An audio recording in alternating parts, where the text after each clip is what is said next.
There's a story that some of you might know from your childhood. Maybe it was read to you. Maybe you remember reading it to your kids, or maybe you've seen the 2012 movie adaptation. But the story is Dr. Seuss's The Lorax. All right, so if you're familiar or getting the picture, The Lorax is a story that is full of life. The place where it takes place, where the story opens, is a place of life. It's full of colors, beautiful trees, clean air, and like everything is alive and thriving. But over time, all of that gets stripped away. One of the central characters is the Onceler. And through a series of events, he ends up chopping down all of the truffula trees in the beautiful valley, which not only were like pretty, but they like provided fruit for the barbaloots, which are these cute little like teddy bear looking things, right? And eventually the trees disappear and life begins to fade. The animals have to move on. Color just sort of drains out of everything. And what's left is just kind of gray and empty, quiet. And in the center of all of that, the Onceler, sitting alone in the middle of the mess that he created. And someone, a young person named Ted, comes to the Onceler to try to find out some answers. And the Onceler doesn't give him just a speech. He doesn't give him a system of how to fix the world. He gives him something very small. He gives him a seed and a word, unless. Now, if you don't know the story, we'll come back to what that means. But he gives him a seed and the word unless. And here's what's happening. Buried in this story is the idea that when everything looks gone, when life feels broken,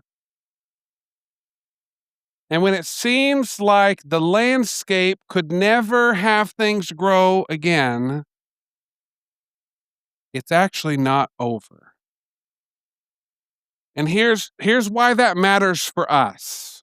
Thinking, why are we unpacking this cartoon, right?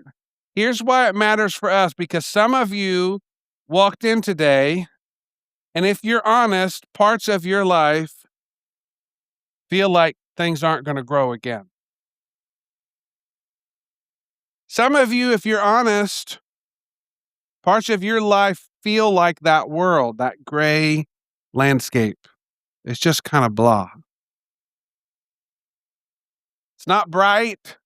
It's not alive. You might be breathing, but you don't feel alive. It's just not what it used to be. Maybe you have relationships that don't have the spark they used to have. Maybe somewhere you lost track of your sense of purpose. So if you're here and something feels like it's been stripped back, maybe you wouldn't say it out loud, but there's this question growing in you. Can things grow again? Can I find purpose again? Can I come alive? That's what we're going to unpack this morning. Jesus answers this question very clearly for us, and this is where we're going to go.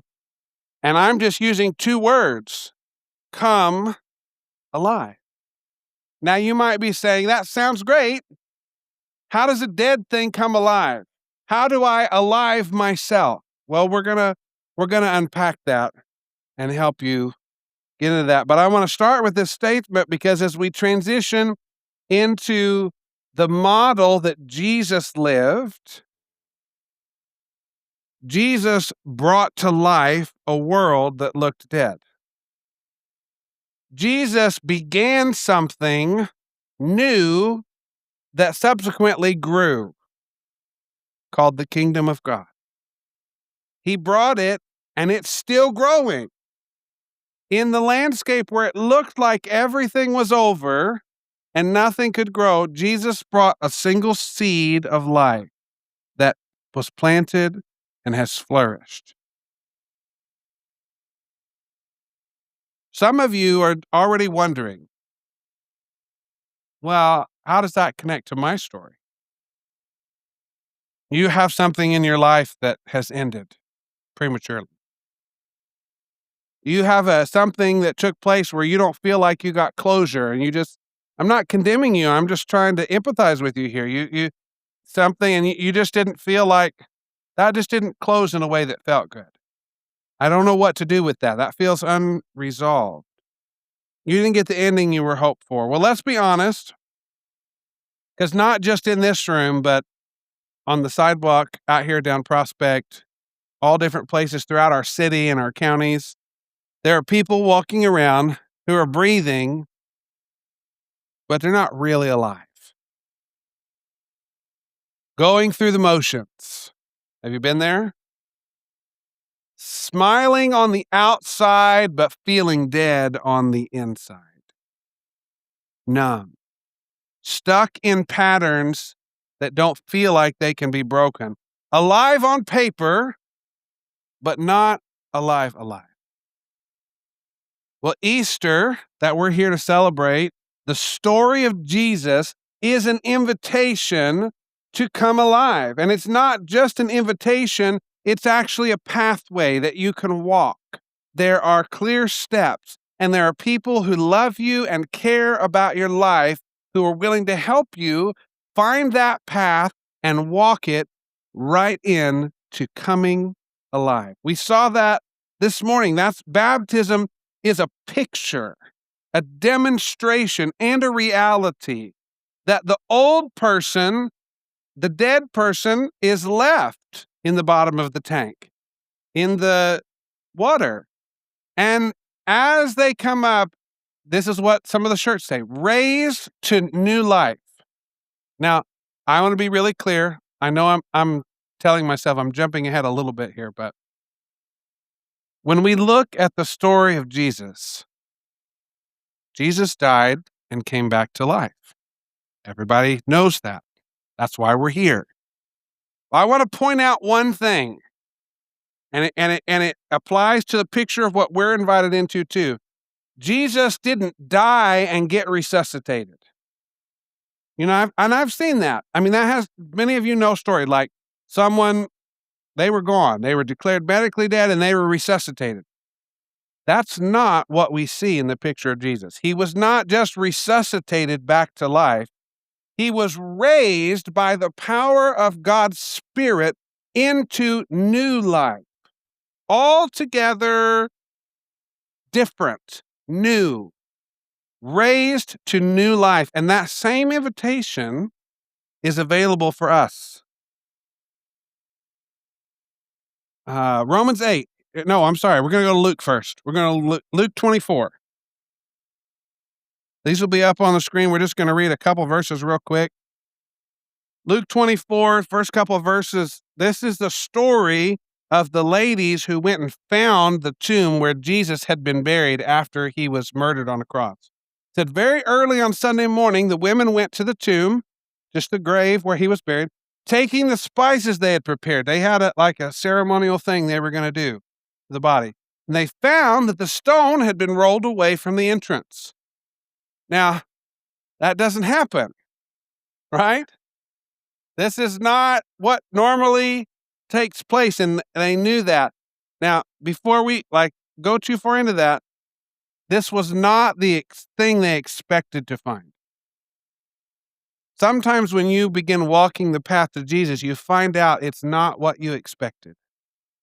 Some of you are here this morning and you think the path to Jesus looks a certain way because you've hung around church people who are judgmental and hypocritical and wouldn't give you the time of day. And I want to say to you, if you've been treated that way, I'm sorry. And I know it may have not been me that did it, but on behalf of the church that Jesus paid for, I'm sorry if you were treated that way.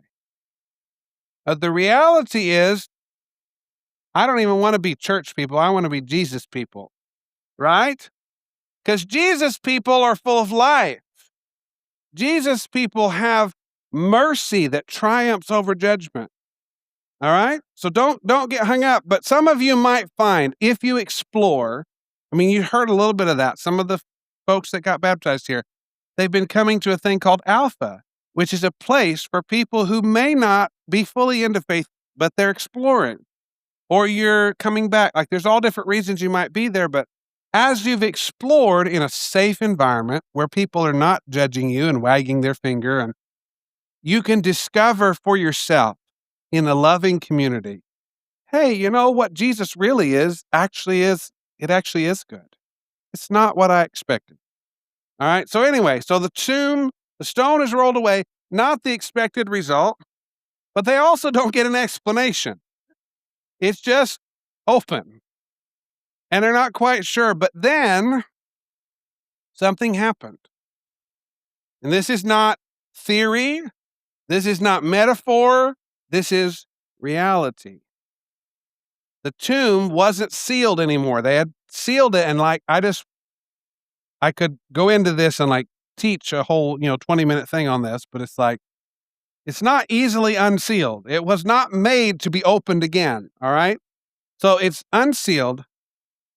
The story wasn't over. Jesus was alive. Hold that thought and jump with me over to Romans chapter 8. Because what happens is, as that story progresses, eventually, some of the witnesses, some of the apostles of Jesus, the followers of Jesus, tried to put this into words of what does this mean to us. And in Romans chapter 8, Paul, who is an apostle of Jesus, wrote this. The Spirit of God, remember I said that's what Jesus wasn't resuscitated. He was raised by the power of the Spirit. The Spirit of God who raised Jesus from the dead lives in you. Just as God raised Christ Jesus from the dead, he will give life to your mortal bodies by the same Spirit living within you. So the same Spirit who raised Jesus to new life, if you've confessed Jesus as Lord, that same Spirit lives in you. That same power, that same Spirit will give life to your mortal bodies because his Spirit lives within you. That's a pretty good invitation, right? And now, again, we start having all kinds of questions. And I'm okay with that. I'm not criticizing the questions. But if you're wondering things like, well, again, Matthew, like, it sounds good, but my life still sucks. I'm not promising that transformation happens in totality in a moment. I'm inviting you into a journey. But what I'm trying to do, in all honesty and all sincerity, and many other people in the room could do the same if you ask them about it, is I'm trying to witness. I'm trying to tell you my experience is that it gets better the further you go. I have been following Jesus for a long time. 33 years. Since I'm not going to give you the age. I don't want to do too much math. But it's been a minute. And I thought I was okay then. I didn't think it was too bad. Right? Like, my testimony is like, by the world's perspective, it didn't look that bad. I had a good family, like a lot of the things that some of us can get caught up in, that wasn't my story. But I want to tell you this morning, you don't have to go deep into darkness for your testimony to be a miraculous story, because I was still just as lost. I was still just as hopeless. I was still on a road that leads to death. And Jesus said, hey, I have a better way. And I said yes to Jesus. And I want to be really honest with you. It has gotten better over time. And it's also gotten harder at times. Because the pathway to Jesus is not easy, but it's worth it.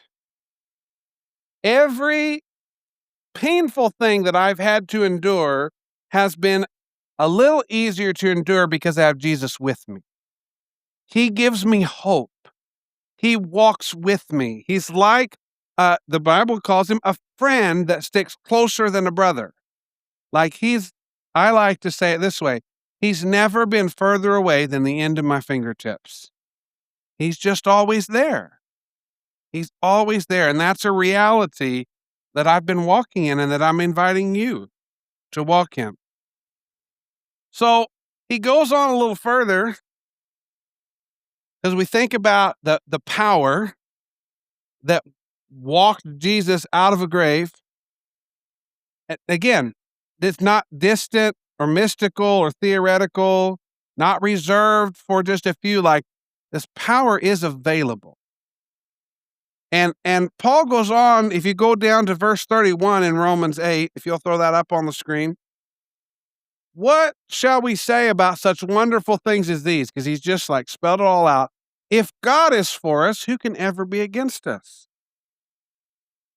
What he's saying there, what he's testifying to is all of the hard things are not going to be over, but the power of Jesus bringing you new life is more powerful than anything that will try to come against you.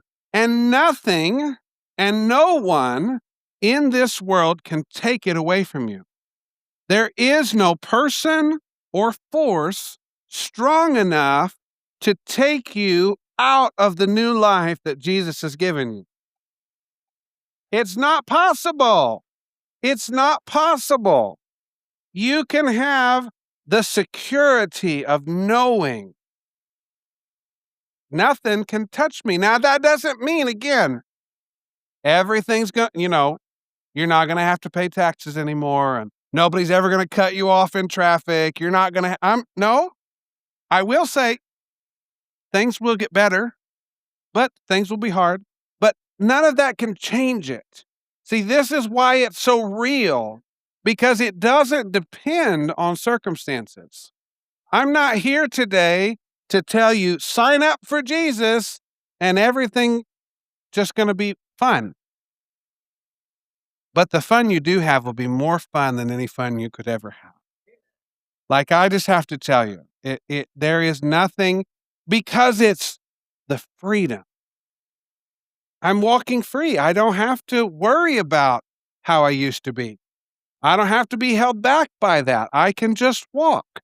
And Jesus is with me. And he's changing me.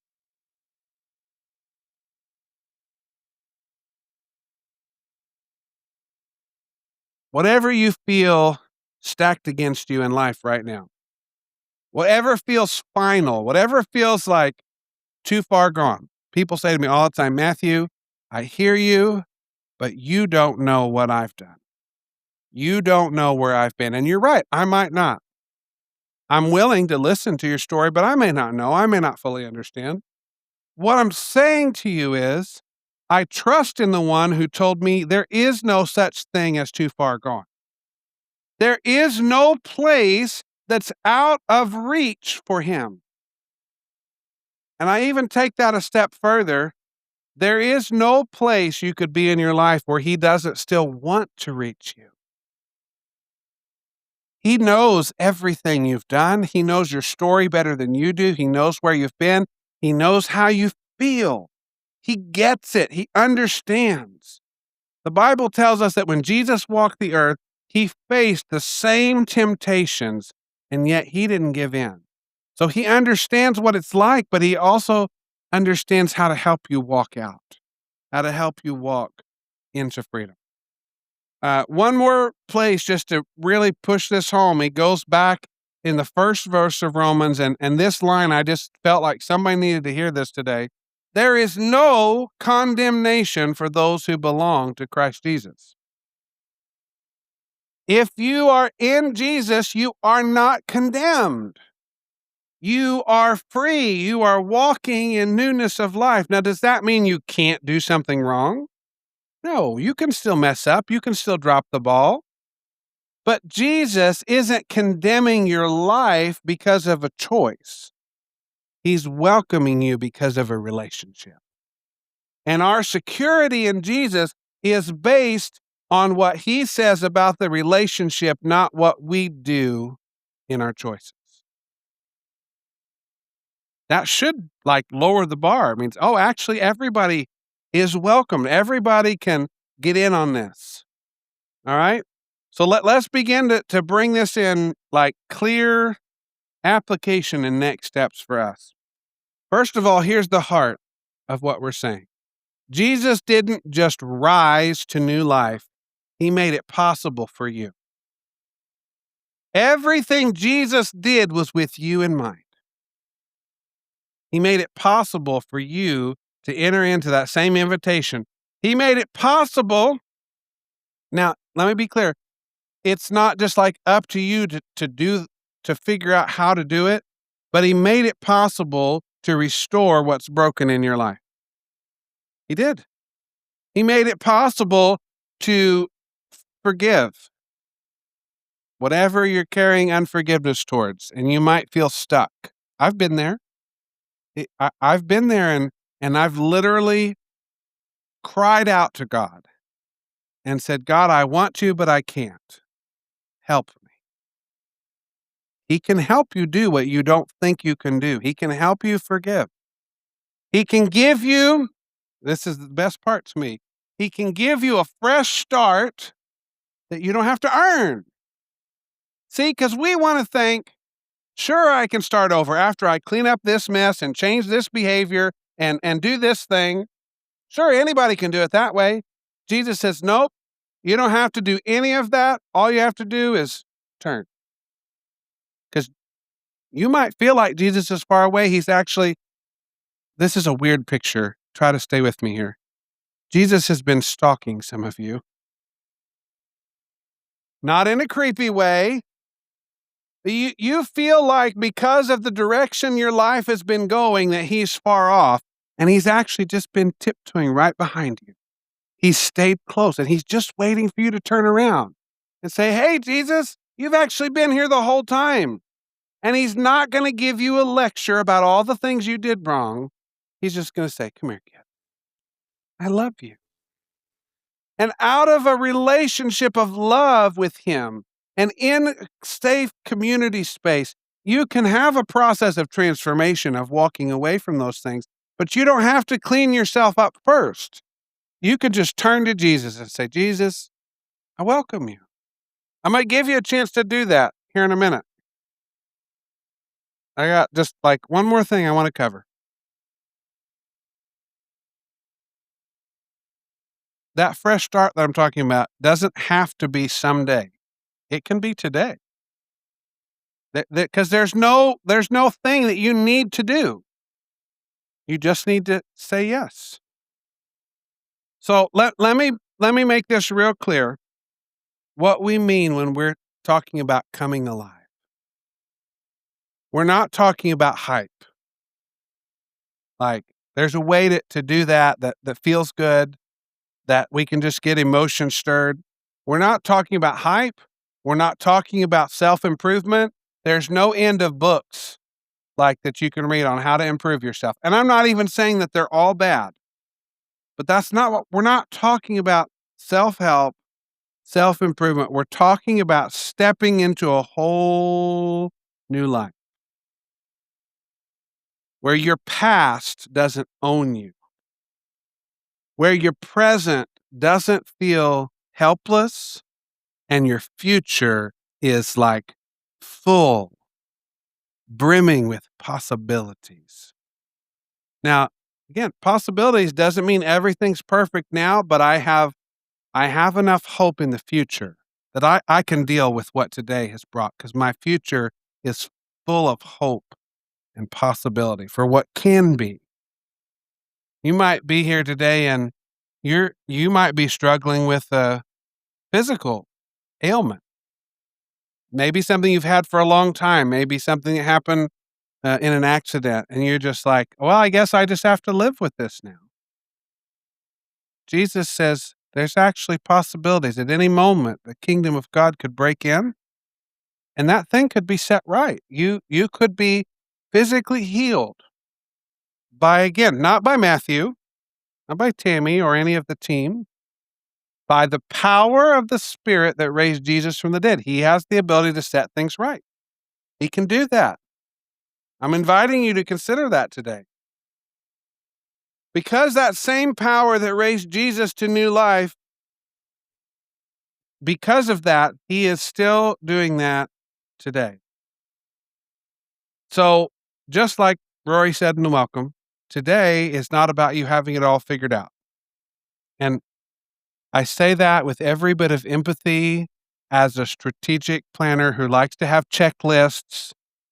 Like, I like a clear roadmap. I understand that thinking process, but I'm asking you to try to set that aside. You don't have to have it all figured out. Maybe today is just about being honest enough to say, I don't want to stay the way things are right now. I don't want this part of my life to stay buried. I'm ready to come alive. Because if the stone can be rolled away, if the grave can be emptied, then whatever feels dead in your life is not beyond hope. That's the message of Easter. Yes, it's the story of Jesus's crucifixion, resurrection, but it's an invitation into hope, into that reality. So here's what we're going to do. We're not just going to talk about coming alive. We're going to give you a chance to step into it. And so for some of you, the next step is very personal. And now I want to be clear. This is one of our values. It's not about religion. It's about relationship. It's not even about this church. It's about relationship with the one who started it. So maybe today is the day that you stop keeping Jesus at a distance and you simply say, I'm in. Not because you understand everything, not because you've cleaned everything up, but because you're just saying, that sounds better than what I'm doing. I I I I think I'm going to trust him with my life. And if that's you, I want to lead you. You don't have to identify yourself, but I have this simple prayer. If you're at a place in your life where you're just saying, you know, I want to stop keeping Jesus at a distance. I want to actually come into relationship. You could just pray this prayer. Just under your breath, however you want to do it, and I'm going to give you a chance to let us know after the service, but just pray this. Hey Jesus, I'm ready to come alive. I give you my life. I receive forgiveness. For some of you, that's the hardest line. Jesus is forgiving you. He's not holding what you've done against you. He's wiping the slate clean. He's saying you can start over. And he's asking you, will you receive that? Will you let me forgive you? Will you let me help you forgive yourself for where you've messed up? And then the last line is just lead me forward. So I just want you to sit with that. If you identify with that, if you prayed that, I'm going to give you a chance to get ministry prayer as we close the service. And we would love to help you on that relational journey, because it is a journey. There are a lot of steps, but today is just about saying, I'm all in. I want Jesus to call the shots. And so if you're doing that this morning, we want to help you.